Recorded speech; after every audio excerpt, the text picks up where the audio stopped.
Hello, this is Jim Duffy of Refining Fire Chilies. Welcome to our educational and informational video series called Peppers 101.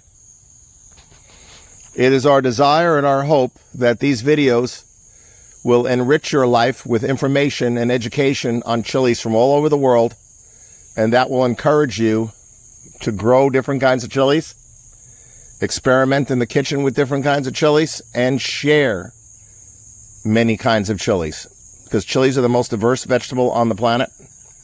There's more flavors in chili peppers, more diverse flavors in chili peppers than there are any other vegetable in the world. There's thousands of chili peppers out there that we know of. So please like the video, share the video, and share your love of chilies with people. I mean, don't talk to people about chilies every day. They might get a little annoyed. I don't, even though I have a chili business. But please, share the chili love. When people just know about bells and jalapenos, and then you open up their lives to all these different flavored chilies, my goodness, you'll be doing them a favor. They'll never forget. They will love you for it. And also, get your children into the garden. Get them off the phone, the tablets, the TV, and get them in the garden with you, not just growing chilies, whatever you can grow. It makes sense to grow food now with our current economy. We're in July of 2024, and, you know, it's getting tougher and tougher to pay groceries. So, growing some food every year, every little bit you grow is some money you save. Just think about that. But do it with your children. Let them experience, especially when they're little, let them experience the miracle of seeing a seed grow to a full plant, and then a full plant bearing fruit and vegetables, and then harvesting. And then don't stop there. Take them in the kitchen and let them help you out in the kitchen. Now, different age levels are going to have different requirements. Some will only be able to help you a little bit. Maybe help you fill up a pot with water or clean up, whatever. But you know what? Get them involved. Studies have shown that when you do things with your children, building things, fixing things, they might make a mess. They might make mistakes, but you know what? Studies have shown that they'll become better adults. They do better in school, better in relationships, better in the workplace. Get your children involved in the garden and in the kitchen, and try to do that with chili peppers or whatever else you can grow. So right now we're looking at a Pueblo chili. Now, Pueblos are in the state of New Mexico, and they range from south of Albuquerque all the way up to the Colorado, almost to the Colorado border, north. They're not called reservations, they're called pueblos. A lot of them you can visit during certain times of the year because they'll have celebrations and things to go see and do. And they'll have different foods. They'll have all kinds of stuff to experience. It should be a good vacation for you to try that out one day with your family and with your children, of course. It's Native American. It is part, even though if you're not Indian, it's still part of the heritage of this country. So this is a Pueblo chili here. And this is the Nambe Pueblo.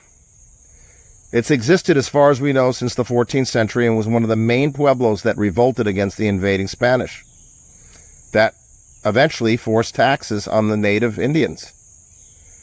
The only way they could pay during that time with their primitive lives is with things like cotton and vegetables.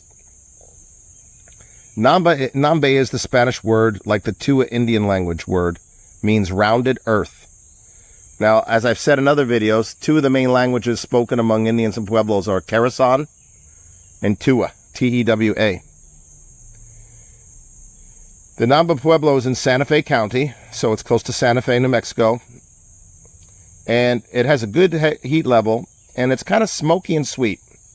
They're a little bit larger than Chimayo pepper, and they're much harder to find in the markets. Now, the Chimayo is the most popular of the Native American peppers. So in commercial products in New Mexico, you'll find Chimayo more than you will any other Native American. And that's why you need to grow these, so you can experience these other flavors. Even though Native American chilies will look very similar, they all have different flavor profiles. Trust me on it. I've had chefs walk through my grow, go from plant to plant, taste to taste, and they will tell, and they would go like, wow, this is different than this. They didn't believe it because the peppers look similar, but after tasting, their palate told them different, that these have different flavors. It ripens from green to red, and they're great to stuff while green, to roast, like hatch chilies, because keep in mind that the Pueblo chilies are the ancestors of the hatch chilies. Before the hatch chilies were around and commercially bred, you had the Native American chilies, okay? There were no hatch in the beginning. There was the Native American chilies. And the Mirasol, which grows pointing up, which is considered a native chili of New Mexico and Arizona and Colorado. The origin of the seeds from mine comes from Nambe. I got my seeds from a friend, Lee, and Lee got them from Rose Trujillo of Nambe. They have been passed down from generation to generations. So I'm proud to say that Rose's tradition, I don't know if she's still alive, I've never met her, but my friend Lee has, these are from generation to generation to generation. And keep in mind, they go back to the 14th century. Maybe further, but as far as they know, 14th century. It's a long, long time being passed down from family member to family member to family member. So when you grow the Nambe, keep in mind that you're passing down the tradition of the Trujillo family of the Nambe Pueblo. Let's get a little closer. One thing I notice about the Nambe chili over some of the other Native Americans is, for the most part, is they will have a wider neck where the stem comes down and meets the chili. They'll be wider there.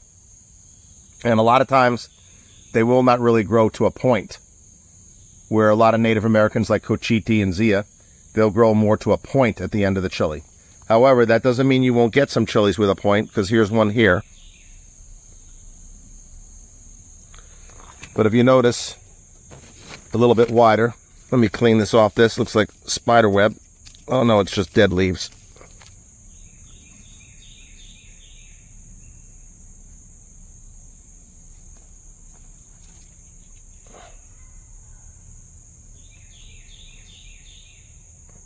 Nambe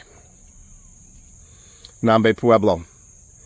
Now, a lot of Pueblo chilies, when they're farmed, they'll grow along the ground. They won't stake them. They won't do anything. They'll just let them flop on the ground, and they're very vine-like. As you can see, I've had to tie these plants quite a bit. And the more I tie them, the higher they go. So these are pushing over 4 feet, and they will definitely get 5 feet tall. It's mid-July right now in Linda, Georgia, 2024. I think today is July 19th or 20th.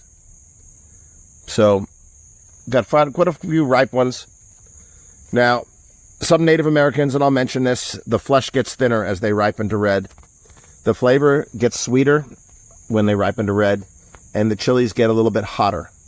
Heat level is going to be close to that of a jalapeno or below. Not going to be much higher than that.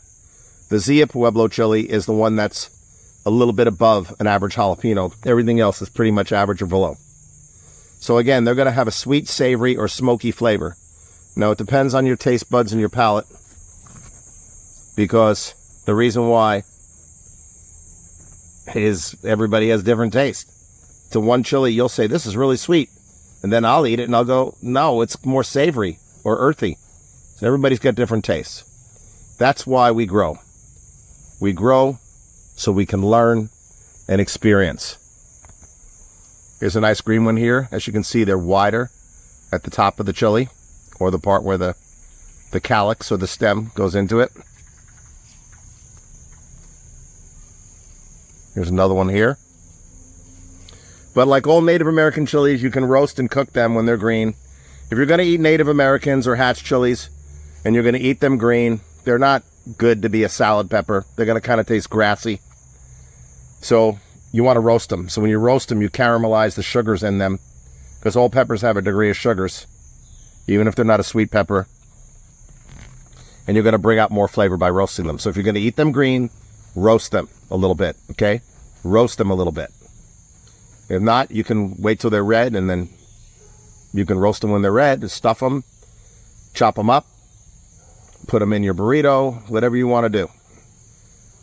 Even though some chilies, I'm going to tell you their uses from their home country, doesn't mean you can't try something different with them.